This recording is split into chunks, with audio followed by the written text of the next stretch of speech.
Alright guys, we are back for another Dokkan Battle video. So, want to do a video just covering the celebration info. There's not a lot here, but we can talk about a couple of things. There is one other tweet that we're going to need from Rick here. So I think that April Fool's Day to me has seemed pretty fun. I thought that they did a really good job with April Fool's Day. I think the Vegeta and Nappa celebration isn't too crazy at the moment. Seems like it's a little weak, but I mean we'll see what happens upcoming. I believe it looks like Dokkan Frontier might be about to drop another set of stages, so we'll see. Okay, let's see what I'm looking for right here. Chat, give me 1 second. Right here. Here we go. April 8th should be our next content. So what that's telling us with April 8th being the next kind of like stage right here, or the next content drop, that means it's probably going to be EZA Raditz, and it's probably going to be on the 6th. And then we should expect to see the Part 2 LR. I think probably just sometime in this week. Let me just pull up the last couple of Part 2 LRs and see what we're looking like right here. Alright guys, so we have the April, kind of like Part 2 LR for the last several years. So Goku and Piccolo were on the 14th, Super Buu is on the 17th, Ginyu is on the 16th, Pikkon was on the 17th. Okay, so that tells me, yeah, probably somewhere, 15th to 17th range could be a good what we could see. Probably somewhere in here. I don't think it'll be quite the start of the week, but probably a little bit later in the week. So yeah, we're about to, like, for a little bit here, I think it might just be that we're only going to get EZA Raditz, like, on the 8th. And then not too much until, kind of like the Part 2 LR is going to get, we're going to get to it. So we'll see how that's going to work. All right, let's look at what we got in here, and then we'll discuss some of the other stuff here. So the new Vegeta shows up in the Dokkan Fest. Remember, it is Saiyan Saga Vegeta. He is the actual like Dokkan event character. So Nappa, if you're curious, still does need a Dokkan Fest at some point. And then there's the ticket summon where you could use some tickets to potentially get him from doing the Seriously Serious stage. And then, yeah, you can get those from the EX missions. So there's the Dokkan Fest with Vegeta and Nappa and the Cybermen. And then Cyberman, the Int Cyberman, who's, in his full power setup is like the strongest character in Dokkan history. He is actually on that Cyberman ticket banner. I haven't done my Cyberman ticket summons yet. I think I probably will do quite a few of them, and we'll see if we get anything good. But, yeah. So there's that, the Dokkan Fest. We got Global Exclusive Packs. We have the Saiyan Saga Vegeta Dokkan Fest. Finally, we get that. I would presume if Great Ape Vegeta gets a Dokkan Fest at some point, it would just be a new stage added to this event right here. We have regular login bonus missions, right? Nothing really too crazy about that. The Dokkan Awakening support campaign, which is just, the missions to get the extra medals. Nothing crazy there. We have the EX missions, which we already talked about. Stone sales. There is Battlefield. Okay, I gotta do that soon before the weekly, kind of like missions run out. Oh, I think I might be able to Rainbow LR Garlic Jr. as well. That would be sick. Finally, Rainbow LR Garlic Jr. Yeah, that would be fire. Okay, so we got that. Then there's the Seriously Serious All Out Battles 2. Gets a new stage, right? Which, of course, is a stage against Vegeta and Nappa. It's kind of like a fun fight right here, I would say. If Vegeta started out a lot stronger, this could be like a really difficult fight. If Vegeta was like very strong. But he starts out pretty weak, and it takes a really long time for Vegeta to build up to enough damage to where he's like a super threat or anything like that, right? So there's that. They're bringing back all of the previous April Fool's Day stuff, right? Baseball, Yamcha, kind of like all that, right? Like the Para brothers, the Dokkan Butoden stuff, which is one of my personal favorites for April Fool's Day. Yeah, there's the great say like the Parade of the Dead. That was 2021. I remember that. And then they're also bringing back some Saiyan Saga stuff right there. Different. Wait, which one is? Well, the Super Strike event, that's Vegeta. Prime Battle event, All Out Earthling Warrior. That is Krillin. Inherited Power, that must be Kid Gohan. And then the last Tri-Beam, obviously, is Tien. Those are all Prime Battle LRs. Yeah, wow, 3 Saiyan Saga Prime Battle LRs, huh?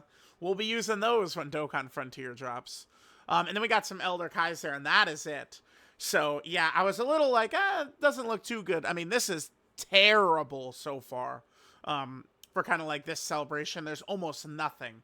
Now, if you guys remember, there's a major point I've been hammering home about. I know people really, really hate content leaving, right? Like limited time content. I don't disagree. I think it sucks. It would be much more fun if, you know, we had the Super Saiyan 3 Goku fight, and then we could do the Omega Ari fight, and then we could do Greatest Source Jiren, right? Like all these fights. It's just better if they leave them in-game, 100%. But I think, to me, kind of like what's one of the biggest issues that we've had in Dokkan this year, it's been EZAs. They have gotten so unbelievably stingy with EZA characters, man. There are so many EZAs and Super EZAs. I mean, I guess, like, because characters are usually just good when they come out these days, there's very few characters that I would go too hard on as like super mid or anything like that. Most releases, I would say, for quite a while have just been quite good. But like sub EZAs, they're barely touching. They're really not doing that many super EZAs. You know, if they added at least one EZA to every day to download during the 11th anniversary, I really think it would have felt completely different, right? Like, I just added a whole bunch of characters there, and they easily could have, right? Even super EZAs count. Super EZAs can be really fun. I think Dokkan, they've just been too stingy with these EZAs, which is, you know, creating quite a problem for them, I think. So we have this tweet from Proton right here. So with the latest data download, almost all the new IDs are sequential after Pui Pui, so the ID ratios between the two tables are still 2-2 and 7-7. So it looks like we're probably about to get another Dokkan Frontier drop, because Krillin and Goku are awakening. I am honestly pretty disappointed, though, that it looks like Dende might not awaken. So Dende really is like the first true SSR we would have gotten, I mean, since like the GT Trunks during the 4th anniversary, or the Invisible Man. I know some people are talking about the Daima characters, but they awakened. It looks like Dende is actually just going to stay in SR. Like, Dende, Invisible Man, and GT Trunks is it in terms of like SSR characters in like the last 8 years. This guy right here. That was so crazy there in 4th anniversary, yeah. I remember this guy being solid. Yeah, look at the passive. Nice little support passive right there. Yeah, pretty crazy, man. Pretty crazy. So, it looks like Dende really is just going to be... he's really just going to remain an SR. That's nuts. But we are going to get the 2 awakenings for Krillin and Goku. So, this tells me that I feel like Krillin... is very likely to either be the Krillin that fought Goku Ginyu, or he's going to awaken into Armor Krillin. I don't know if I really care too much either way. And then Goku, I figured Goku might be from like all of the Ginyu fight in totality, but I mean, I would rather they leave the Frieza stuff for something different, and this LR Goku would just be fighting all the Ginyu Force. This animation right here looks so good that I would almost, like, this has to be Goku's 12-key super attack. Looks like it's, oh, there we go. This has to be Goku's 12-key super attack, right? Like the LR. Like, imagine whatever the LR is, I feel like this would be his 12-key super, because this does look very good. Right? So, I don't like, that's not an animation that the LR's not going to have or something. So, alright, so those 2 will be getting awakenings. We'll see how that's going to look.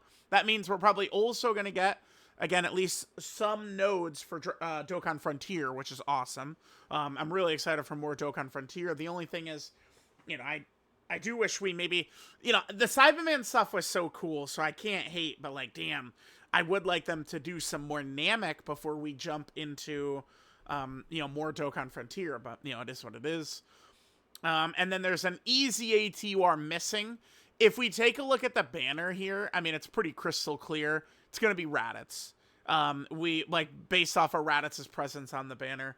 This, our only clue nowadays as to, like, what's going to happen with the EZAs and stuff, it really is just the banner. It's just Raditz. Because obviously Ginyu, Yamcha, and Gogeta have already EZA'd, and it's too early for Roshi and Rose. Right? They're next year. They're eligible to EZA next year, 2027. Yeah, crazy that this guy could be EZAing soon. That's so crazy. And then Raditz. Raditz is the character who should be EZAing. So we'll see with him. Judging what they did with the Cybermen, I mean, like, dude, they could make these characters good literally whenever they want. If they want to let Raditz be good, he'll just be good. So I do hope that they do exactly that, and they make Raditz super good.